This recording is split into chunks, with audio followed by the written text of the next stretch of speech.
Hello beautiful soul! Welcome back to my channel. This is May Amit from Japan, kabayan. Taurus, habol tayo. Tingnan natin ang iyong 13 to 19. Maraming salamat muna sa mga subscriber, new subscriber, cross-watcher, at sa mga bagong pasok dyan. Welcome na welcome kayo sa bahay ni Ate Aimee. Salamat sa naktaba ng puso ninyong mga comments at sa mga nagpa-personal reading. Marami pong salamat. Kung gusto nyo na energy nyo lang talaga, ang gusto nyo makuha natin, all the details para sa personal reading is in description below. This sa general reading Taurus, kunin mo lang sa'yo at itapon ang hindi naman sa'yo. Maaring vice versa, energy mo, energy ng person mo, energy ng malapit sa puso mo. Nangyayari, or mangyayari pala. Use your own intuition, lawakan natin nating isipan. Energy reading tayo, ano man ang gender mo, ano man ang edad mo, ipasok mo yung energy mo. If this is you, tatandaan nyo, kayo pa rin ang makapagpapabago ng inyong buhay. Okay, meron tayo Aries, Virgo, Libra, Gemini, and Cancer. May enemies ka. Taurus. You have an enemies. And syempre, handun pa rin yung may blockage ka, may mga obstacle, at may mga challenge pa rin na parating sa'yo. Or may mga challenge ka na pinagdadaanan this time. Sa iba dito, there's a delay. No? May mga bagay na pwedeng ma-delay or i-delay mo, mga ganyan. And syempre, mayroon din matigas ang ulo. May matigas ang ulo ha, baka kayo to or someone, ganyan. May mga bagay o sitwasyon na nahahatak ka na nakaraan. Dito sa sitwasyon mo. Saan yung anak? Tapos mag-ingat kayo, no? Ang nakikita ko dito merong tao na hindi pwedeng pagkatiwalaan. May tao na mangliling lang, nanliling lang, may pangliling lang. Ganyan. Sa iba sa inyo. Sa iba sa inyo, ano kayo mayroong kayong, may mga bagay na nagkakaroon kayo ng limitations sa buhay niyo. Ganun. Anak, huwag kayo makulit sa likod ni mami. Sa balikat kasi sila. Yun. Kailangan, kung sino man nasa surrounding mo ha, sino man nasa surrounding, kasi may blockage ka, saka may enemy ka, diba? Pag-isipan, pag-aralan, alamin siya sa atin. At mag-trust ka sa intuition mo. Kasi may mga tao na hindi pwede pagkatiwalaan. May mga tao na someone's wearing a mask. Sana hindi ikaw to. And then also, may cheating. Iba-ibang klase ang cheating. Diba? Alam mo naman siguro yung mga cheating, pwedeng cheating sa relationship, na babae ng lalaki, pwedeng sa friend, pwedeng yung kapag kaharap mo, kasi may wearing a mask, diba? Kapag kaharap mo, okay siya, pero kapag nakatalikod ka, naku po, puro pagbabackfighter or kung ano yung mga sinasabi. So, yung mga ganun. Basta any cheating, there's a cheating situation. May taong makasarili or sakim. May tao, mag-ingat ka na lang. May tao nakasuspe-suspe kasi may nagmamatsyag, may mga matang nakatingin sa'yo, ganun ang nakikita ko dito. Iba sa inyo, mahilig kayo sa kape. Yan. Dapat yung pag-aralan yung mga bagay-bagay, any situation, tao man yan, o any mga decision making, hakbang, ganyan. Pag-isipan yung maigi. And then, merong mga nahahata ka na ng nakaraan or ng papunta sa future, no? Kumaga may mga bagay na dapat nang tapusin, pero maaari nagkakaroon ka ng pag-aalangan, no? Yun sa iba sa inyo. Kaya maaari nagkakaroon ng delay. Maaring, sabi ko nga, there's a blockage, kaya yung may mga bagay o sitwasyon sa buhay mo na mag-growth sana siya or ma-achieve siya, pero may delay. Pero hindi ko naman sinasabi na wala namang positivity na mangyayari. Pero there's a positivity pa rin na mangyayari, pero may mga bagay lang talaga na kailangang i-end or tapusin talaga. No? Yun. Magkakaroon naman ng shifting sa'yo, pero nasa sa'yo. Kasi yung buto na dito ka. Saan ka nakatingin? Diba? Kung nakita mo yung bundok na yan, yan ang blockage mo. Kung baga, iba dito na i-stagnant. May mga bagay na na-i-stagnant kayo. Yan. Pwedeng sa trabaho, sa work, in your profession, ganyan. Sa stability mo, pwede rin sa pera mo, ano mga aspeto yan. May mga bagay na you want to settling down, ganyan. May mga bagay na gusto mo na ng panghabang buhay, ganyan. Yun ang nakikita ko ito. Ano ba yun? Tingnan natin ang energy mo. Ano ba na yun? Mag-ingat ka ha. Sabi ko sa'yo, pag-isipan, pag-aralan mo yung mga bagay-bagay kasi pwede ka magkamali. may mga kamalian na magaganap o may mga kamalian kang mangyayari sa'yo. Energy ni Taurus. Won't be stagnant. Energy ni Taurus.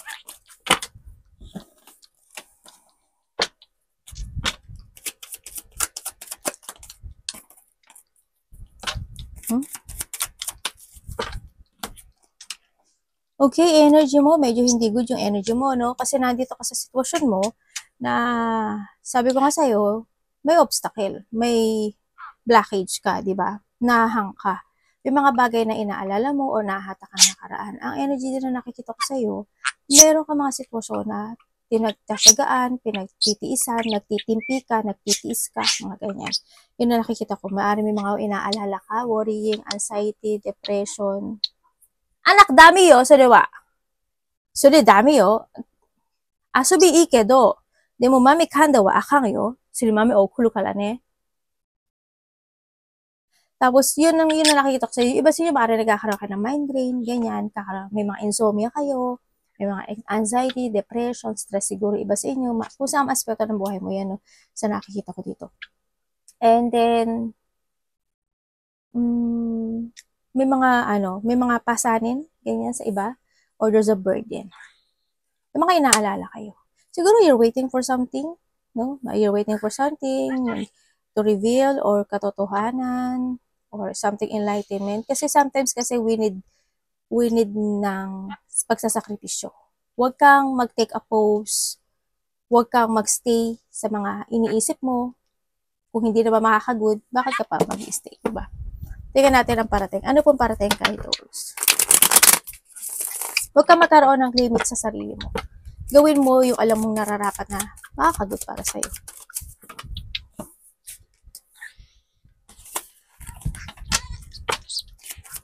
Ano po to?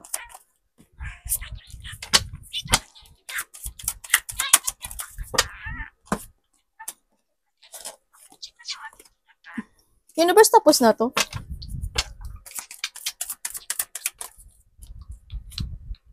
Okay. Okay, when it comes ito, ang parating sa'yo,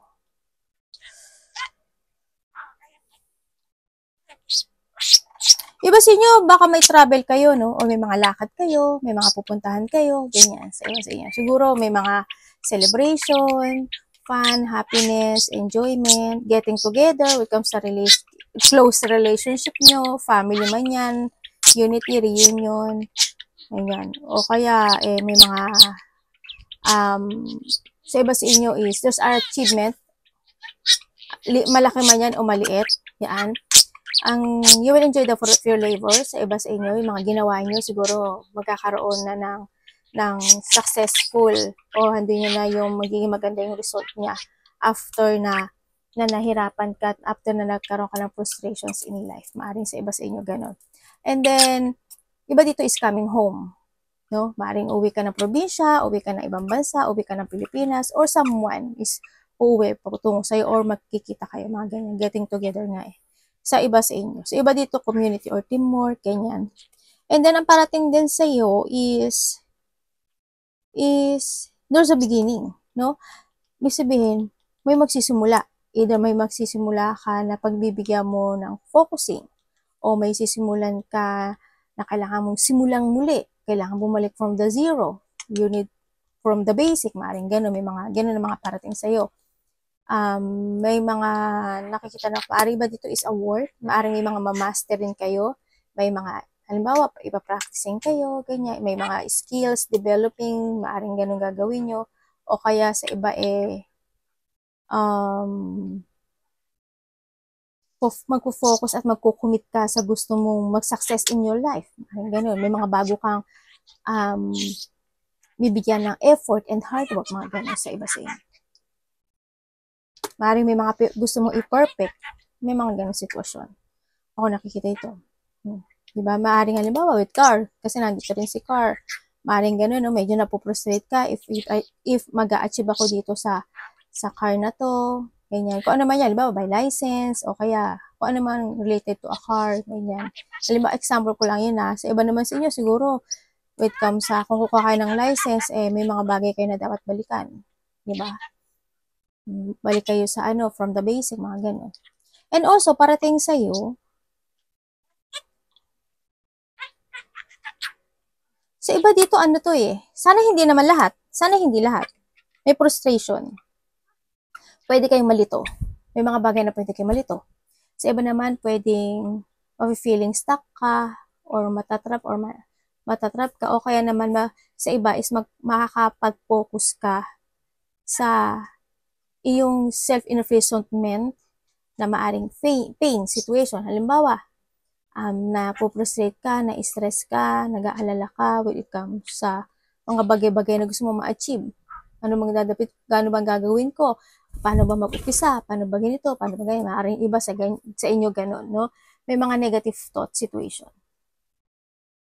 May mga makaiba sa inyo, ma-victim mentality kayo when it comes to yourself, di ba? Yun mga parating sa'yo. May mga, i-imaginein ka na parang, sabi mo, ay, naku, mangyayari ba?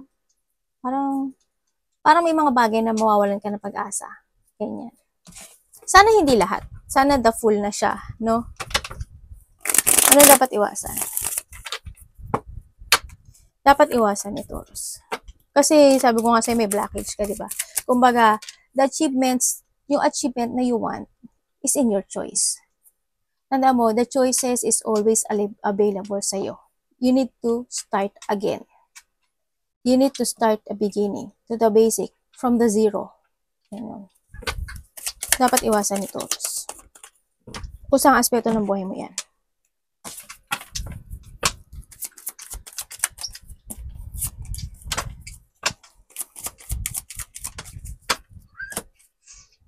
Ooh. Okay. Iwasan mo hindi ka maghigpit. Lalong-lalo na pagdating sa pera. Di ba? Iwasan mo hindi ka mag-aksyon at hindi ka maging aware sa lahat ng aspeto ng buhay mo. Iwasan mo ma-unmotivate ka. Iwasan mo yung mawala ng tiwala sa sarili or believe sa sarili. Ma-loss of balance o ma-imbalance ka. Iwasan mo yung mga tao na hindi mo makakagood ng energy, magtatalo lang kayo, alita, iwasan mo na lang yung hindi kayo magkakasundo, umiwas ka na lang sa mga ganun. Iwasan mo yung magmadali. No? Iwasan mo yun. Yun ang hindi maganda. Kailangan kasi dahan-dahan, slowly but surely. No? Iwasan mo yung mag-rush, hurry, mga ganyan. No? And then, siyempre, iwasan mo yung mga burden situation, yung mga conflict, yung mga situation na hindi mo pahalagahan yung mga bagay na meron ka sa ngayon. No? Siyempre, iwasan mo yung mga bagay na nangyari na hindi na kailangan panghinayangan. No? Nangyari because there's a reason. No? Kung para sa'yo, para sa'yo. Kung umalis ka man doon sa bagay na yun, darating ang panahon, babalik muli yung sa'yo, kung yun na para sa'yo. Kaya huwag kang manghinayang sa mga nawala, natapon, nasayang, ganyan. Gawin mo mga situation na nag-failed, no, huwag mong pagsisihan yung mga bagay-bagay. Ganyan. Kung alam mo naman na sa sarili mo, wala ka namang mali, hindi mo kailangan pagsisihan. Huwag kang masad, huwag kang maloneliness. Kung anong mga bagay na yan. Tingnan natin when it comes to a love. Don't be sad. Lapis sa lahat, kapatid, anak, magulang, karelasyon. Ano po to? Okay. Okay. When it comes sa love, may malalaman ka daw katotohanan. Sa iba sa inyo, baka mga karelasyon, ganyan.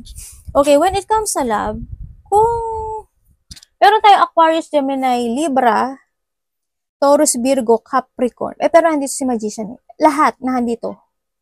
Fire, water, earth, air. Yan. Siyempre, when it comes sa love, kung kayo nasa kahiwalay nitong taon na to, tanggap mo na sa sarili mo na yung mga nangyari in the past. Kumbaga, nagkaroon ka na ng acceptance. No? Or you need to accept. Kasi nandito na si Magician. No? You need to start dito sa nangyari. no? Mag-move on ka sa mga ano. Iba dito maaari naka-move on na or mag-move on na, no? Mag-start fresh ka. Huwag kang magsisi sa mga nangyari. At kung nagkahiwalay naman kayo, eh, mukhang, yun nga, sabi ko, di ba, iba may malalaman kayong katotohanan at maaring magkakaroon ng, kasi ang nakita ko dito, either ikaw or siya, vice versa kasi tayo, wala akong pointed name kaya bina-vice versa ko. Kung, hindi ko alam kung ikaw or siya is may mga pagsisising na mararamdaman, tapos andito din yung sitwasyon na gustong ikaw or siya, gusto niyang linisin yung sarili niya sa'yo. There's a confession. Ako na nakikita when it comes in this relationship. Or, pipilitin mo siya na, o naghihintay ka na kumonek siya sa'yo at gusto mo siyang ikumpronta na, ano ba talaga, totoo, ganyan, mag-confess ka, bakit ganyan, ba't ganyan, kung gusto mo talaga ako, ganyan, mag-explain ka, mga ganun sitwasyon, sa iba sa inyo. And then, kung kayo is in a relationship, no, maaring may nakabalikan sa iba, nakabalikan na talaga, niya, pero handun na siguro yung, kasi handito na yung saya, no? Nagkaroon na ng enlightenment at maaring na-miss nila ang isa't isa. Yun. Kasi iba sa inyo matagal na rin kayo. Sa iba maaring you're starting again, ganyan. Sa iba naman dito, bagong tao, no? Sa iba dito is bagong tao. May parating na bagong tao sa inyo. Itong bagong tao na to, sa kanya kasi parang ang dami na rin niya natutunan in the past relationship sa nakita ko sa kanya. Maaring itong tao na to, kung makikilala mo siya, magko-confess siya sa'yo na ganito, ganyan, ganun, yung dati kong relasyon, baka magkwento siya, or ikaw ito. Tingnan natin ang iyong money. Ay! Hindi ko mahulog. Money ni Taurus this week.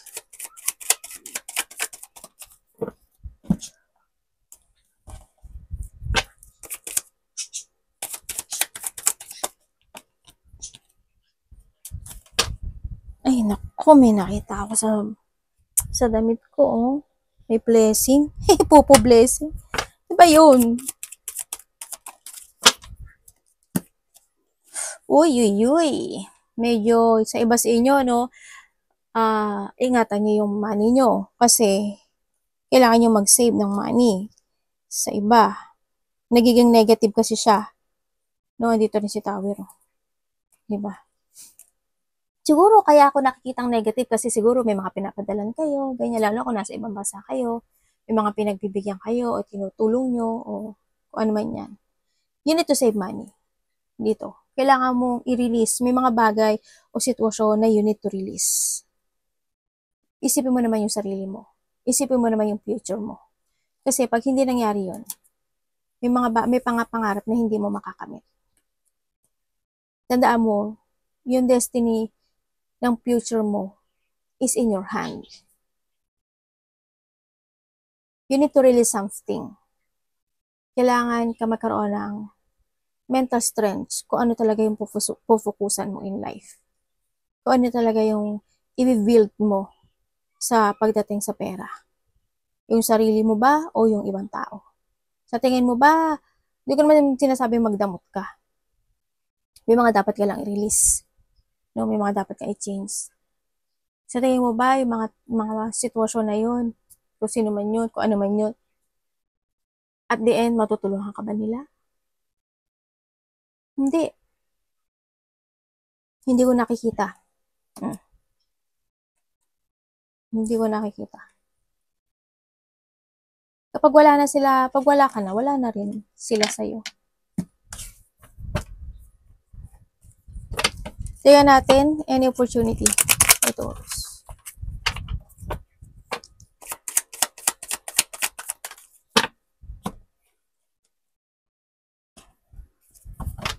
When it comes dito sa love, sa nakikita ko to, someone's manifesting din kasi nandito rin si, sino ba to? Si Magician. Yun. Someone manifesting ng want to start again. no, dito sa sitwasyon. Kaya ang nakikita ko dito is minamanifest niya na magkaroon kayo ng pag-start uli sa mga nagkahiwalay. Sa iba naman sa inyo, sa mga nagkahiwalay, maaring you're starting new in your life. Yun. Pero ang sinasabi ito, may malalaman kang katotohanan. Naku, ano kaya yun? Kung saan parte yun, kung kanino sa kanila, pero may malalaman kang katotohanan.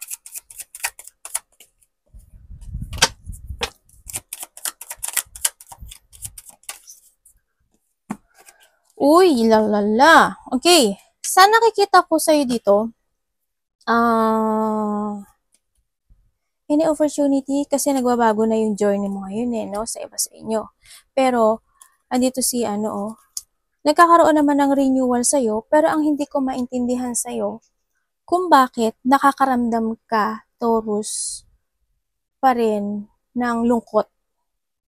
No? Andito ka pa rin sa sitwasyon mo na alam ko na you have a new journey in life, you stepping up in a new experience in life, pero nalulungkot yung nakikita ko sa'yo, may sadness, no, siguro may mga bagay na hindi mo pa totally na-accept, mga ganun sa nakikita ko dito, may mga bagay ka pa rin na gustong alamin, may mga sinisiyasat mo pa rin, andun yung may mga bagay na urong-sulong yung thinking mo, you want to withdraw or you want to retire for something, naghahanap ka ng katotohanan no? Or maybe you are recovering from a difficult situation pa uli sa ngayon, hanggang sa ngayon sa nakita ko dito, nahahata ka maari na nakaraan sa iba sa inyo, or andun ka sa sitwasyon mo na you're thinking kung tama na ba yung destination ko, it's need to end na ba, and I need to start na ba ng new cycle ng buhay ko, tama ba tong direction ko, tama ba ginagawa ko, nahadun ka sa sitwasyon mo na iyon, no? There's a hardship situation na dumadaan, pinagdadaanan ng iba, may mga you feel lonely, you feel sad, you feel abandoned, you feel rejected, andun yung hardship, alam mo yun, sa nakita parang feeling mo, parang iniwan ka sa ere, andun yung sitwasyon na, ewan ko, parang ang lungkot kasi sa iba sa inyo, kaya ang nakikita ko sa iyo yung energy mo is medyo sad, medyo feeling lost or loneliness, you feeling disconnected with someone, nalilito ka, naguguluhan ka this time, nagkakaroon ka ng choices sa buhay mo, may mga bagay na dinidaydream mo, ini-illusion mo, pina-fantasizing mo, kumbaga nahadun yung situation na meron kang wishful thinking with the manifestation sa iba sa inyo. Andito ka sa sitwasyon mo na siguro minsan, hindi naman siguro lahat kayo, hindi ko alam kung ikaw ito kasi there is someone here na there's a liar, unfaithful, seloso, selosa, ano ba to? Hot temper, or there's a bully situation, kuhanin mo lang yun sa'yo doon.